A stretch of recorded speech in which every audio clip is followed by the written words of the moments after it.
مرحبا فيكم أصدقائي جميعا وأهلا وسهلا فيكم بسلسلة تعلم لغة C++ للمستوى الثاني. رح نحكي اليوم بفيديو قصير على عمليات التحكم بموضع المؤشر. مثل ما بتفتح المحرر النوت باد على اللابتوب عندك أو على الكمبيوتر، بتشوف في مؤشر فيك أنت من خلال الماوس تنقله من مكان لمكان. بتزودنا مكتبة F-string على عمليات للتحكم بالوصول إلى هذا المؤشر. فعندك الاي او اس بيج، اختصار لبيجن بتوصل لبدايه الملف، الاند بتوصل لنهايته، الكرنت بتعبر عن الموقع اللي انت فيه حاليا. هي كعمليات. وعندي توابع انا ما راح استخدمها بالملفات التسلسليه، وانما راح استخدمها بالملفات العشوائيه ذات الوصول العشوائي.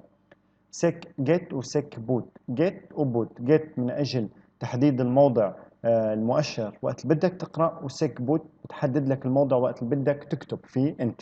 طب اذا بدك تعرف انت تابعه وتعرف انت باي بايت موجود، تل جيت بيروح بيخبرك، او تل جي بيروح بيخبر. جيت اختصار لجيت يعني بيروح بيخبرك وين الموقع اللي بيرجع لك اياه، وبيعطيك القيمه بالبايتات. فعرف انت كل سطر شو في بايتات، ومنه بتعرف انت باي سطر.